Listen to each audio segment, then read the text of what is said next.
नमस्कार दोस्तों, आज मैं आप सबके लिए लाई हूँ खौफनाक सफ़र का दूसरा भाग। आइए सुनते हैं। बस गाड़ी यहीं रोक दो, उस औरत ने कहा। सलीम जब तक गाड़ी रोकता उससे पहले कमल ने मिरर से पीछे देखा तो कोई दिखाई नहीं दिया। उसे आश्चर्य हुआ कि अभी तो गाड़ी रोकने को कहा था उसने। गाड़ी रुके बगैर कहाँ गायब हो गई। उसने गर्दन घुमाकर पीछे देखा तो वहाँ कोई नहीं था। तब तक सलीम गाड़ी रोक चुका था। कमल डोर खोलकर बाहर निकला और पिछला डोर खोलकर अच्छी तरह देखा, पर वहाँ कोई होता तो मिलता। औरत को गायब देख सलीम भी भयभीत हो गया। बाहर घुप अंधेरा था, केवल गाड़ी की हेडलाइट की रोशनी थी। कमल ने सलीम से झूठ बोला कि गाड़ी रुकते ही वो औरत उतरकर बिना बताए चली गई होगी। उसने सोचा कि सच्चाई बता दूँ तो वह खामखा डर जाएगा। दोनों वापस गाड़ी में आ बैठे। सलीम ने गाड़ी को यू टर्न दिया और आगे चल पड़ा।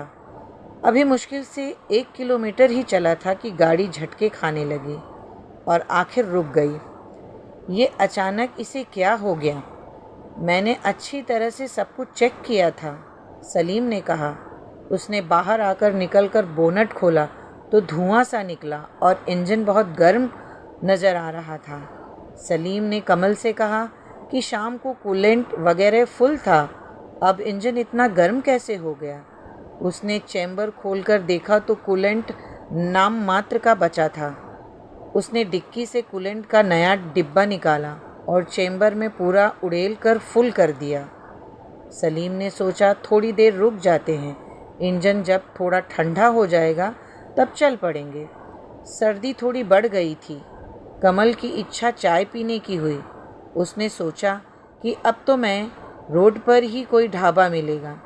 तभी उसे सड़क के बगल में एक जगह से रोशनी दिखाई दी। उसने सोचा हो न हो ये ढाबा ही होगा। उसने सलीम को रोशनी दिखाई और कहा कि गाड़ी वहाँ ले चलो, चाय पी लेंगे और इंजन भी तब तक थोड़ा ठंडा हो जाएगा। सलीम ने गाड़ी को सड़क से नीचे उतारा और किनारे पर बनी उस इमारत के सामने गाड़ी रोक दी।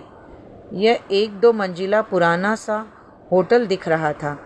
बिजली नहीं रही थी, चारों तरफ अंधेरा था। सामने काउंटर पर एक लैंप जल रही थी और अधेड़ उम्र का शख्स काउंटर पर सिर रखे ऊँघ रहा था। सलीम ने ठोक कर उसे उठाया तो उसने आँख मीचते हुए बोला, बैठिए साहब, क्या सेवा करूं? जवाब कमल ने दिया और उसने कहा, 2 बढ़िया चाय बना दो। फिर पुनः उसने पूछा कि लाइट क्यों नहीं है, तो उस अधेड़ ने जवाब दिया कि ट्रांसफार्मर से फ्यूज उड़ गया है, इसलिए बिजली बंद है। अब तो कल दोपहर तक ही ठीक हो पाएगी। कोई बात नहीं, कमल ने बातों बातों में उस व्यक्ति से पूछा कि यहाँ कोई स्कूटी से एक्सीडेंट हुआ है क्या इस रोड पर? नहीं तो कोई एक्सीडेंट नहीं हुआ है। हुआ होता तो मुझे पता होता। वैसे आप कहाँ जा रहे हैं? अधेड़ ने पूछा। जयपुर जा रहे हैं, कमल ने जवाब दिया। थोड़ी इधर उधर की बातें कर ही रहे थे, इतने में चाय बन गई। कमल और सलीम चाय पीने लगे। चाय पीने की तलब और सर्दी होने के कारण मसालेदार चाय उन्हें बहुत स्वादिष्ट लग रही थी। चाय पीते पीते कमल ने कनखियों से अधेड़ की ओर देखा तो उसका चेहरा एकदम निस्तेज और सफ़ेद सा लगा, मानो कोई मुर्दा हो। एक पल के लिए उसकी पूरी आंखें एकदम सफ़ेद नज़र आई, पर दूसरे ही पल सामान्य दिखने लगी। कमल ने सोचा, ये क्या बला है? कहीं भूत प्रेत की कोई लीला तो नहीं? ये विचार आते ही उसके घुटने कांपने लगे, पर उसने ये जाहिर न होने दिया कि वो डरा हुआ है।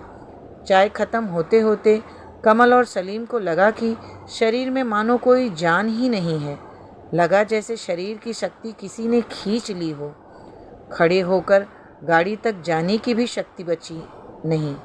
एक अजीब तरह की मदहोशी दोनों पर भारी होने लगी। अधेड़ वक्र मुस्कान से दोनों को देखे जा रहा था। सलीम ने कमल से कहा, साहब पता नहीं कैसे बुरी तरह थकान ने आ घेरा है, रात को यहीं विश्राम करके सुबह जल्दी निकल लेते हैं। आपका क्या विचार है? मेरे भी चलने की शक्ति नहीं है और बुरी तरह थका हुआ महसूस कर रहा हूँ। तुम्हारा कहना सही है, रुक जाते हैं, सुबह जल्दी चलेंगे, कमल ने जवाब दिया। कमल ने उस अधेड़ से कमरे के बारे में दरियाफ्त किया तो अधेड़ बोला, साहब पहली मंजिल पर एक डबल बेड वाला रूम है, अटैच लैट्रिन बाथरूम के साथ, वो ले लो, केवल 200 रुपये देना। ये रजिस्टर है, इसमें एंट्री कर दीजिए और ये रही चाबी। कमल ने रजिस्टर में एंट्री की और चाबी लेकर सलीम का हाथ पकड़कर बड़ी मुश्किल से सीढ़ियाँ चढ़कर पहली मंजिल पर पहुँचा। वहाँ गैलरी में दोनों तरफ कमरों की कतार थी।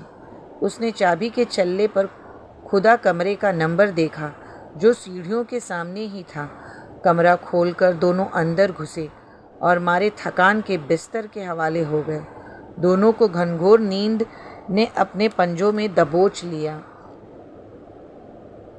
इस कहानी का अगला भाग लेकर मैं जल्द ही आऊँगी। नमस्कार दोस्तों।